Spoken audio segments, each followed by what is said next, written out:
ये इंसिडेंट हमसे शेयर किया है हर्ष ने। हर्ष जो कि दिल्ली के रहने वाले हैं।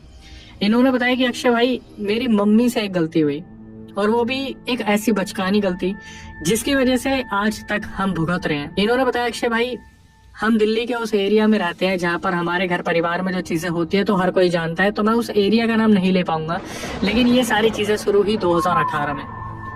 नानी हमारे साथ रहती है, पापा नाइट शिफ्ट पे रहते थे, हम 3 भाई बहन हैं, और ये जब इंसिडेंट हुआ तब जो हमारी बहन है वो मम्मी के पेट में थी। मतलब मम्मी उस टाइम पर प्रेग्नेंट थी। प्रेगनेंसी के दौरान ये जो एंटिटीज होती हैं, भूत प्रेत, कच्चा कलवा या ब्रह्म राक्षस या कोई भी चुड़ैल डायन, ये सब बहुत एक्टिव होता है, क्योंकि इनकी जो नजर होती है वो होती है बच्चे पर, कि बच्चा पैदा हो या बच्चे को पेट से ही खा ले कि उसकी उम्र लग जाए, या माँ को इतनी परेशानी दे दे कि बच्चे को वो त्याग दे।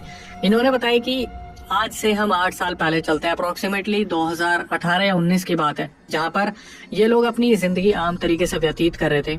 और इनका जो घर है वो ज्यादा बड़ा नहीं है, तो ऐसा होता है कि बच्चे खाना अंदर खाते हैं, और नानी जी की जो खाट है वो बाहर डलती थी। आपको पता है आज के टाइम पर भी बहुत सारे लोग हैं जो गर्मी में छत पे सोया करते हैं। खैर अब तो बहुत सारी सुविधाएं आ गई हैं, एसी आ गए हैं, कूलर आ गए हैं। उस टाइम पर बहुत सारे ऐसे पिछड़े इलाके भी थे जहाँ पर लोग छत पे सोया करते थे, और बुजुर्ग होते थे वो घर के बाहर खाट डाल के सोया करते थे। तो हर्ष ने बताया कि अक्षय भाई, हमारी जो नानी थी वो घर के बाहर खाट डाल के वहीं पे लेटी रहती थी। जो पड़ोसी वगैरह थे वो डिस्टेंस पे रहा करते थे। हमारी ही गली में हमारी मौसी भी रहा करती थी, मम्मी उनसे मिलने जाया भी करती थी। और जो नानी जी थी वो खाट डाल के सोती थी, तो कोई भी आती जाती जो महिला होती थी, जो आस पड़ोस की होती थी, नानी जी की जिनसे बना करती थी, वो आके मिल लेती थी। नानी जी का बाहर सोने का सबसे बड़ा जो मुद्दा था वो यही था कि नानी खुली सांस के साथ आराम से सोना चाहती थी। मतलब उनको थोड़ा सा घुटन होती थी अगर उन्हें कमरे में सुला दो तो। जो 2 भाई बहन उस टाइम पर थे वो मम्मी पापा के साथ अंदर सोया करते थे। हुआ क्या, हर्ष ने बताया, भाई मेरी जो मम्मी है वो नानी जी के बहुत क्लोज है, और जितने भी बच्चे थे उनमें नानी जी के क्लोज मेरी मम्मी ही सबसे ज्यादा रही है, जिसकी वजह से जब नाना जी गुजर गए थे तो ये ऑप्शन आया था कि आपको किसके साथ रहना है, तो मेरी मम्मी ने ऑप्शन दिया ही नहीं, सीधा नानी जी को अपने साथ लेके आ गई थी। और मेरे पापा भी नानी जी की बहुत रिस्पेक्ट करते थे। 2018 में क्या हुआ, नानी जी बाहर खाट पे लेटी हुई थी और अप्रोक्सीमेटली रात के 9:30-10 बज रहे थे। उन दिनों में मुझे याद है, जैसे कि हर्ष ने बताया कि अक्षय भाई, मुझे याद है कि पापा की नाइट शिफ्ट बड़ी मुश्किल से चेंज हुई थी, और उनकी जो टाइमिंग थी वो ऑफिस पहुंचने की सुबह 8 बजे की थी, तो उनको 6-6:30 बजे उठना पड़ता था, और भागा दौड़ी करते हुए सीधा 8 बजे ऑफिस पहुंचना होता था। तो इन सब चीजों में क्या हुआ, रात को 9-9:30 जैसे बजे तो जो खाना बना हुआ था, खाने में ये लोग ज्यादातर क्या बनाते थे, खिचड़ी बना लेते थे, दाल चावल बना लेते थे, रोटी बना लेते थे। तो हुआ क्या, नानी जी को बुलाया, पापा जी ने बोला कि एक काम कीजिए, आप भी अंदर आके खा लीजिए खाना। तो नानी जी आराम से लेटी हुई थी, उन्होंने बोला कि मैं क्या अंदर बाहर होती रहूंगी, एक काम करो आप खाना मेरा बाहर दे दो। तो जैसे कि इन्होंने बताया कि उस टाइम पर अक्षय भाई खिचड़ी बनी हुई थी, तो खिचड़ी के साथ आपको पता है बहुत सारे लोग खिचड़ी के ऊपर घी डालते हैं, साइड में अचार रख लेते हैं, और छाछ जो है अपने साथ रख लेते हैं कि पियेंगे तो उसका आनंद ले पाएंगे। नानी जी ने ये बात बोली और पापा ने बोला कि ठीक है, एक काम करो, इनकी मम्मी जो है, हर्ष इनका नाम है, सीता। तो जो पापा जी थे उन्होंने बोला, सीता एक काम करो, मम्मी जी को खाना बाहर दे दो, और हम तो बच्चे अंदर ही खा रहे हैं, आप भी खाना देके अंदर आ जाओ। अब हुआ क्या, जैसे आपस में महिलाएं बात करती है खाना खाने के बाद, तो जो हर्ष की मम्मी थी उन्होंने बोला कि एक काम करती हूँ, मैं भी बाहर ही खाना खा लेती हूँ नानी जी के साथ। तो इस टाइम पे उनके जो पिताजी थे हर्ष के, उन्होंने बोला अभी कि यार सफेद चीज है, कोशिश करो अंदर ही आ जाओ तुम भी। तो उन्होंने बोला ठीक है मैं अभी जल्दी आ जाऊंगी। अब हुआ क्या, जो नानी जी थी वो खाट पे बैठी हुई थी, और जो हर्ष की मम्मी थी वो जमीन पे बैठ गई, और उन्होंने बाल बांध रखे थे, और हाथ में छाछ, प्लेट, खिचड़ी वगैरह सब कुछ। और नानी जी जो थी वो बातचीत करना शुरू करती कि आज तो खिचड़ी बनी है, कल क्या बनाना है, काम करना, कल दाल बना लेना, और ऐसे ऐसे सुबह इतने बजे हम चलेंगे, ऐसे कर लेंगे, वैसे कर लेंगे। तो हुआ क्या, खिचड़ी खाने के बाद जो हर्ष की मम्मी थी उन्होंने छाछ की एक घूंट ली होगी, नानी का ध्यान नहीं गया, पर अचानक से हुआ क्या, हर्ष की मम्मी की जो चुटिया थी वो अचानक से खुल गई, बाल सारे के सारे खुल के माथे के आगे आ गए। तो हर्ष की जो मम्मी थी वो अचानक से शांत हो जाती है और एक ही जगह देखने लगती है। नानी जी को पता नहीं था। नानी जी ये बोलती है कि पता है तेरे को ना बाहर ऐसे खाना नहीं चाहिए, मैं तो बुढ़ी हूँ, मेरा तो क्या ही होगा, कोई मेरे ऊपर चिपटेगा भी क्या, पर तेरे को ऐसे बाहर बैठ के ना खाना नहीं चाहिए। तो इतनी देर में नानी जी फिर दोबारा बोलती है, अच्छा एक काम कर, थोड़ी सी खिचड़ी बेटा मुझे और दे दे। तो उनकी नजर पड़ती है, जो हर्ष की मम्मी थी वो एक ही तरफ बैठी हुई है, ना खा रही है ना कुछ कर रही है, बस गुर्राने की आवाज आ रही है। तो एकदम से नानी जी पूछती है, सीता बेटी सीता क्या हुआ तुझे? सीता बोलेगी, बेटा क्या हुआ, सीता बोल। वो देख रही है नानी जी ऊपर से बैठ के कि बाल खुले हुए हैं और बस। तो जो नानी जी थी वो समझ गई, नानी जी सीधा चिल्लाती है, हर्ष बेटा हर्ष अपने पापा को लेके बाहर आओ जरा, देखना सीता को क्या हुआ है। तो उधर से जो हर्ष के पापा थे वो भी भागे भागे आते हैं, हर्ष भागे आते हैं, उनके जो छोटे भाई थे वो उनको अंदर ही बैठा दिया। अब जब बाहर आके ये लोग देखते हैं, नानी जी खड़ी थी, नानी जी देख रही थी कि हर्ष की मम्मी पोजेस हो गई है। जो पापा जी थे वो भी यही देख रहे थे यार हुआ क्या, और जो हर्ष थे वो साइड में खड़े हुए थे, वो भी देख रहे थे मम्मी मम्मी आपको क्या हुआ है। और हर्ष की जो मम्मी थी वो छाछ पिएगी, अकेली पिएगी, मुझे नहीं देगी, मैं अपने आप ले लूंगी, अब देखती हूँ तू छाछ कैसे पिएगी। नानी जी समझ गई थी कि सफेद चीज को देखकर कोई एंटिटी इनकी मम्मी के ऊपर आ गई है। इन्होंने क्या किया, सीधा हर्ष के जो पापा थे उन्हें बोला कि आप एक काम करो जी, हाथ पकड़ो इनके। और हर्ष को नानी जी ने बोला कि बेटा तू पैर पकड़। नानी जी भागी चुटिया बांधने के लिए। तो सबसे पहले क्या हुआ, जैसे हाथ पकड़े गए तो वो हाथ काबू में आ ही नहीं रहे थे। हर्ष जैसे देख पा रहे थे, उन्होंने बताया कि अक्षय भाई मैं छोटा था लेकिन मैं ये देख पा रहा था कि मम्मी के अंदर इतनी ताकत आ रखी थी कि पापा को तो उन्होंने झटके से पीछे फेंक दिया। अब इन सब चीजों में हुआ क्या, जो हर्ष थे वो पैर पकड़ने गए, उनकी मम्मी ने उनकी छाती पे इतनी जोर की लात मारी और एकदम से बोली साइड हो जा, तुझे भी ले जाऊंगी अपने साथ, छाछ पिएगी ना ये, कोई भी बीच में आया उसे भी ले जाऊंगी। तो पापा ने जैसे ही हाथ पकड़े फिर दोबारा दे के धक्का मारा और फिर बोली ओए सुन, दूर हो जा, हाथ मत लगा मुझे, लेके जाने दे इसे, ये तो तुझे भी ले जाऊंगी। बुढ़िया क्या कर रही है। तो नानी जी ने क्या करे, इतने में बाल बांध दिए, वो जो चुटिया उनकी बांधी। उस वजह से जो इनकी मम्मी थी अचानक से 5 मिनट जो पोजेशन चला, उसके बाद हर्ष ने बताया कि भाई मम्मी एकदम से शांत हो गई और जमीन पे गिर गई। सबने तसल्ली की सांस ली कि चलो कुछ तो ऐसा हुआ जिससे कंट्रोल में आए। तो सबने तसल्ली की सांस ली और नानी भाग के सीधा घर के अंदर। महादेव की एक मूर्ति थी, उसके नीचे महादेव की भस्म रखी हुई थी, सीधा भस्म लेके आती है और इनकी मम्मी के सर पे लगा देती है। इनकी मम्मी को इनके पापा उठा के अंदर लेके जाते हैं, बेड पे लेटाते हैं और पानी जब मारना शुरू करते हैं तो इनकी मम्मी इस तरीके से उठती है जैसे अभी भी कोई एंटिटी है, सीधा लेटी लेटी उठी और एकदम से बोली क्या हुआ था मुझे क्या हुआ था। तो नानी जी बोलती है कि यार खाना तो ढंग से खा ले कर, तेरे पेट में बच्चा है, तुझे पता नहीं है, वीकनेस रहती है तेरे शरीर में, अचानक से बेहोश हो गई थी तू। तो हर्ष ने सुन तो लिया कि अच्छा मम्मी को बताना नहीं है। तो जो हर्ष के पापा खड़े थे वो भी बोलते कि आप बाहर खाना मत खाया करो, ऐसे आपको पता है आप कमजोर हो, आपको कमजोरी रहती है, तो आगे से आप ध्यान रखना। ये सारी चीजें हुई और यहाँ पर सब कुछ टल गया। ऐसा लगा जैसे उस रात सारी चीजें खत्म हो गई। लेकिन यहीं से ये एक इतनी बड़ी सीख है ना कि एंटिटीज कैसे प्ले करती है। जो ये आत्माएं होती है ना, ये खेलती है इंसान से, अंदर रह के बैठ गई और सबको ऐसा लगा कि सब कुछ खत्म हो गया। लेकिन यहीं से वो एक मौत का मंजर जो शुरू होना था वो यहीं से शुरू होना था। इसके बाद क्या हुआ, रोज घर में लोबान जलने लगा, मम्मी को गंगा जल पिलाया गया, भभूत लगाई गई और 1 हफ्ते तक ये सारी चीजें चली। उसके बाद सब कुछ शांत हो गया। 2018 में ये चीज हुई और फिर ये 2020 तक कुछ भी नहीं हुआ मम्मी जी के साथ ऐसा। हर्ष ने बताया कि अक्षय भाई हमारी सबसे छोटी बहन का बर्थ हो गया था और वो छोटी ही थी। 2020 की बात है। 2020 में जैसे फिर वही बात है कि गर्मी की बात आती है तो लगभग लोग छत पे और बाहर सोना पसंद करते हैं, तो सब बाहर सो रहे थे। मैं खुद भी बाहर सो रहा था, मम्मी ने भी बाहर खाट बिछा रखी थी, नानी भी साथ में, पापा, बच्चे सब हम बाहर ही थे। तो अचानक से क्या हुआ, जब हर कोई सो रहा था, मम्मी आराम से जब सोने लग रही थी, बस हमें आवाज आती है मम्मी के चिल्लाने की, नहीं छोड़ दो मुझे, नहीं जाऊंगी मैं तुम्हारे साथ। तो वो एक स्लीप पैरालिसिस की ऐसी पोजीशन थी जहां पर किसी को ये समझ नहीं आ रहा था कि इनकी मम्मी के साथ हुआ क्या, हर्ष की मम्मी के साथ। तो पापा उठते हैं, नानी उठती है, हर्ष उठते हैं और हर्ष बोलना शुरू करता है मम्मी क्या हुआ आपको। तो इनकी मम्मी एकदम से किसी एक बहुत बुरे सपने से बाहर आती है और बोलना शुरू करती है कि हर्ष वो यही है, वो मुझे लेके जाएगी, वो यही है मम्मी वो यही है, आप सुन रहे हो, मुझे बचा लो, वो मुझे लेके जाएगी। तो जब सब पूछना शुरू करते कि क्या हुआ, क्या देखा आपने, तो बताती है हर्ष की मम्मी की एक औरत आई थी, एक मोटी सी औरत जिसका आधा मुंह जला हुआ था और उसने सफेद कपड़े पहने हुए थे।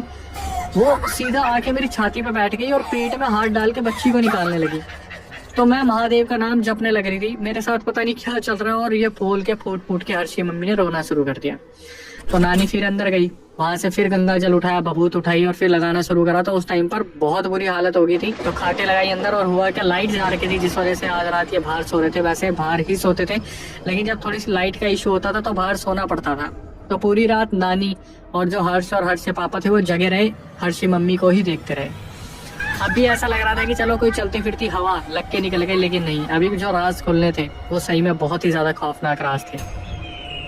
अब इसके बाद क्या हुआ, फिर दोबारा 2 साल का गैप, 2018 में हुआ, 2020 में हुआ और 2-3 साल बाद 2023 फिर दोबारा कोई ऐसे लक्षण नहीं दिखे कि हर्ष की मम्मी के साथ ऐसा कुछ हो रहा है। 2023 में इनके घर में खीर बनी थी तो रात का टाइम हो रखा था और जो हर्ष के पापा थे वो बाहर जा रखे थे और नानी आराम कर रही थी, घर में आराम कर रही थी, कमरे में आराम कर रही थी।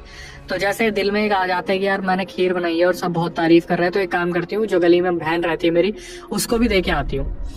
रात के अप्रोक्सीमेटली 10:30 बज रहे थे और इनकी मम्मी ने डिसीजन लिया कि मैं खीर दे के आऊंगी। नानी जी से पूछा नहीं, लेकिन हर्ष ने जाते जाते मम्मी को देख लिया था कि मम्मी खीर लेके मौसी के यहाँ पे जा रही है। हर्ष ने क्या करा, नानी को बोला कि नानी मम्मी ना खीर लेके जा रही है। जब तक नानी उठ पाती मम्मी खीर लेके निकल गई। अब इन्होंने जो चीजें महसूस की वो मैं आपको बताना शुरू करता हूँ। इनकी मम्मी ने महसूस किया जब वो गली में से जा रही थी तो इनके पीछे पीछे किसी के चलने की आवाज आ रही थी और वहां पर छनछनाने की आवाज आ रही थी। इनकी मम्मी की सबसे बड़ी गलती, उन्होंने पीछे मुड़ के देखा, कोई भी नहीं था। फिर दोबारा ये धीरे धीरे चलना शुरू करती है और वहां पर पहुंचने से पहले फिर दोबारा इन्हें ऐसा लगता है कि इनके पीछे कोई है। इन्होंने पीछे मुड़ के फिर दोबारा देखा, जो कि एक और बड़ी गलती, कोई नहीं था। मौसी के घर पे गई, वहां पर गेट नॉक करा और मौसी को बताया अंदर जाके कि मुझे ऐसा लग रहा है बहन की ना बाहर मेरा कोई पीछा कर रहा है, कोई तो है, ऐसा लग रहा है जैसे कोई औरत मेरे पीछे पीछे आ रही है। मौसी जी ने मम्मी को समझाया कि कोई भी नहीं है, तो आराम से घर चली जा, मैं तेरे को छोड़ने चलती हूँ। मम्मी ने बोला नहीं नहीं नहीं, काफी रात हो रही है और बच्चे देखो ऐसे ही सोने लग रहे हैं। तो उनके भी 2 बच्चे थे छोटे छोटे।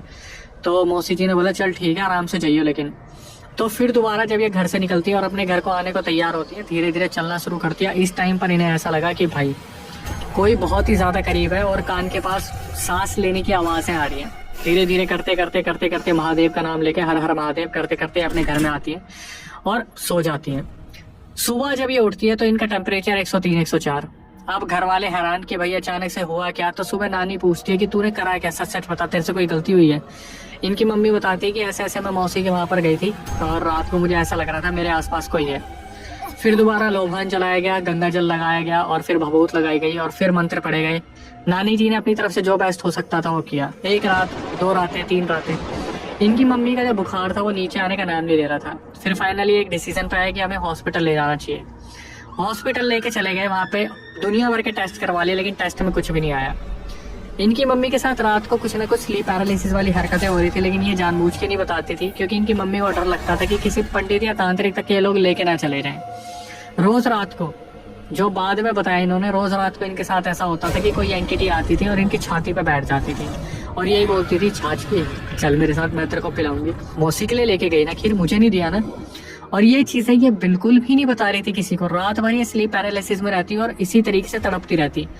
वो तो बस पता चल गया और जब पता चला तो इतना खतरनाक था वो जो दृश्य देखने को मिला, वो सही में बहुत डरावना था। अब हॉस्पिटल में इलाज चलने के दौरान ये चीजें समझ नहीं आ रही थी कि ये चीजें टलेंगी कैसे, क्योंकि पता ही नहीं चल रहा था है क्या। ये डिस्चार्ज करा के हॉस्पिटल से घर लिया और दुनिया भर की दवाइयाँ, बैग भर के दवाइयाँ। लेकिन एक बात बताइए, जब घर में छोटी बच्ची है उसे भी फीड करना है तो ये दवाइयाँ कैसे खा सकते हैं। घर पे आने के बाद बहुत सारे रिलेटिव्स ऐसे मिलने आते हैं कि वेल विशर के तौर पे कि यार हॉस्पिटल तक बच्ची पहुंच गई, क्या हुआ है क्या नहीं हुआ है। तो एक औरत थी जिसको ये सब चीजें दिखती थी, उसने नानी जी को बोला कि आप मानो ना मानो इसके साथ ना कोई ऊपरी दिक्कत है सीता के साथ, तो एक काम करो सीता को ना किसी से दिखा लो। अब सीता पहले ही डरती थी, मतलब हर्ष की मम्मी पहले ही तांत्रिक और पंडितों से डरती थी और उनके कान में जब ये खबर डली तो वो वैसे ही होगी कि मैं नहीं जाऊंगी मैं नहीं जाऊंगी। और इस चीज के बोलने पर सबका शक और चला गया कि सीता को दिक्कत क्या है किसी पंडित को दिखाने में। तो नानी जी को पूरा शक हो गया था कि सीता के साथ कुछ ना कोई दिक्कत है, मतलब हर्ष की मम्मी के साथ कुछ ना कोई दिक्कत है और उस चीज का इलाज करवाना ही पड़ेगा। मोहल्ले पड़ोस में बात की गई तो इन्हें पता चला कि मोहल्ले पड़ोस में एक मौलाना रहते हैं। वो मौलाना इन्हीं सिर्फ चीजों पे काम करते हैं, उतारे पे। उन मौलाना को बुलाया गया। वो मौलाना घर पे आए और घर पे आते ही हर्ष की मम्मी पॉजेस हो गई और बुरी तरीके से चिल्लाना शुरू करती कि मौलाना मौलाना चला जाए यहाँ से, तुझे क्या लगता है तू बचाएगा इस औरत को। मौलाना अपनी तरफ से जो जमजम का पानी होता है वो मारना शुरू कर देते हैं कि शांत बैठ जा, अभी मैं आया हूँ, देखता हूँ तो कितनी बड़ी ताकत है। तो यहाँ से इस एंटिटी ने क्या करा, मौलाना के घर परिवार के बारे में बताना शुरू कर दिया। क्यों, याद है ना अभी तेरे बच्चे की शादी हुई है, उसकी बीवी तो प्रेग्नेंट है, खा जाऊंगी, चला जा मौलाना। मौलाना एक सेकंड को तो सोचे कि यार एंटिटी छोटी मोटी तो नहीं है। फिर वो देखना शुरू करते हैं तो पता चलता है कि अच्छा ये वो एंटिटी है जो 7-8 साल पहले आई थी। मतलब जो हर्ष की मम्मी के साथ 7-8 साल पहले जो सीन हुआ था, जो वो छाछ पी रही थी खिचड़ी के साथ, बाल खुले थे, नानी जी ने बाल बांधे थे और लोबान जलाया था, गंगा जल पिलाया था, वो सब कुछ याद आया। तो इस एंटिटी से पूछा गया कि तू क्या चाहती है, या तो तू सच सच बता दे कि तू क्या चाहती है, इससे पहले कि तेरे को भस्म कर दिया जाए या फिर कैद कर लिया जाए। और भाई सही में हर्ष ने बताया, अक्षय भाई वो जो एंटिटी थी ना वो इतनी बेशर्म एंटिटी थी कि मौलाना पूछते रहे कि तू अपना नाम बता, पर उस एंटिटी ने अपना नाम नहीं बताया कि मैं हूँ कौन। और मौलाना के पूछने पे क्या हो, जो एंटिटी थी वो अपना रूप बदल ले, मतलब कभी कोई और आ जाए, कभी कोई और आ जाए, कभी कोई और आ जाए। मतलब इतने सालों से मेरी मम्मी के अंदर पता नहीं कितनी एंटिटीज रह रही थी और भोग ले रही थी। मौलाना ने आखिरी में जब बिल्कुल उस एंटिटी को तड़पा दिया, फिर पूछा कि अब बता कि तू जाने का क्या लेगी, इससे पहले कि तेरे को बिल्कुल ही भस्म कर दूं। तो वो एंटिटी चिल्ला के बोलती ठीक है चली जाऊंगी, मेरे को नहीं खीर दी ना इसने, उसको देने गई थी, मुझे दे देती तो क्या हो जाता। मैं भी तो छाछ पीना चाहती थी, सफेद चीज खा रही थी ना बाहर, मुझे दे देती तो क्या हो जाता। तो मौलाना ने पूछा उस एंटिटी से तुझे चाहिए क्या, तो एंटिटी बोलती मुझे भी खीर खानी है, और भी इसको बोलियो आज के बाद बाहर ना बैठे वरना जान से मार दूंगी, ले जाऊंगी इसे, इस बार तो बचा लिया मौलाना। तो मौलाना ने नानी को इशारा करा, नानी ने लगे हाथ खीर बनाई, और वहां पर जो मम्मी जी बैठी थी हर्ष की, उन्होंने खीर खाई, और खीर खाती होता ना ऐसे मुंह टूं खोला, यूं करके वो पीछे गिरी। हर्ष ने बताया भाई ये काला धुआं, मतलब बहुत कम दिखने वाला कुछ निकला, और सीधा दरवाजे को खटखटाता हुआ सीधा बाहर निकल गया। अब वहां पर हम सब बैठ के बस डर रहे थे कि क्या सही में मतलब मम्मी बची है नहीं बची, क्या हुआ। तो मौलाना ने बोला कि अब सब ठीक है, और 2 ताबीज जो है हर्ष की मम्मी को दिए, और बताया कि भाई अब ये गलती मत करना कि इन्हें बाहर बैठा के खिला देना, और शमशान और कब्रिस्तान के आसपास जाने से मना कर दिया, कहीं पे अगर कोई बच्चा जन्मा है, कहीं पे कोई मरेगा, वहां जाने के लिए मना कर दिया। ये चीज वहीं की वहीं खत्म हो गई। अब सुनिए, ऐसा लगता है ना हैप्पी एंडिंग हो गई। 2025 में नानी जी खत्म हुई है। हर्ष ने बताया कि अक्षय भाई मम्मी की देखभाल करने वाले अब हम बच्चे ही रह गए हैं, क्योंकि पापा तो ऑफिस चले जाते हैं। 2025 में ये सब आराम से सोने लग रहे थे। हर्ष का ध्यान जाता है मम्मी पे, और इनकी मम्मी स्लीप पैरालिसिस में बड़बड़ा रही थी, नहीं जाऊंगी, मैं बच्चों को छोड़ के नहीं जाऊंगी, नहीं जाऊंगी, बच्चों को छोड़ के नहीं जाऊंगी। हर्ष ने अपनी मम्मी को उठाया, मम्मी क्या हुआ। मम्मी बोली हर्ष वो दोबारा आ गई है बेटा। हर्ष ने बोला मम्मी ताबीज आपके पास है, नहीं ऐसे नहीं हो सकता। तो उन्होंने बताया जो हर्ष की मम्मी है वो मोटी औरत फिर दोबारा आई थी बेटा, वो मुझे ले जाने को बोल रही थी बेटा, और कह रही थी इस बार तुमको भी नहीं छोड़ेगी। हर्ष ने ये चीज कंफर्म की कि शायद इस बार मम्मी का बुरा सपना था, या फिर अगर सही में वो औरत मम्मी को ले जाने आ गई है, तो अक्षय भाई शायद इस वीडियो का सेकंड पार्ट भी आएगा, जिसमें ऑडियंस को क्लियर किया जाएगा कि क्या सही में वो मौलाना रोक पाए या नहीं रोक पाए, कहीं वो मौलाना ही तो नहीं खत्म हो गए, क्योंकि अब वो मौलाना मिल नहीं रहे हैं, और क्या वो एंटिटीज मौलाना के जाने के बाद इनके मम्मी के ऊपर दोबारा हावी पड़ रही है। ये किस्सा अभी भी अधूरा है, क्या हुआ कैसे हुआ ये हमें सेकंड पार्ट में पता चलेगा। लेकिन हम नहीं चाहते कि सेकंड पार्ट आए, क्योंकि हम चाहते कि अगर सही में इनकी मम्मी को कहीं भी राहत मिली है तो वो राहत मिलती रहे, क्योंकि बहुत दर्दनाक चीज़ें होती है जो एक बार ज़िंदगी में आ जाती है। और ये जो पैरानॉर्मल की दुनिया होती है, इसके दरवाजे एक बार खुलते हैं तो यार चीज़ें बहुत बुरी हो जाती हैं।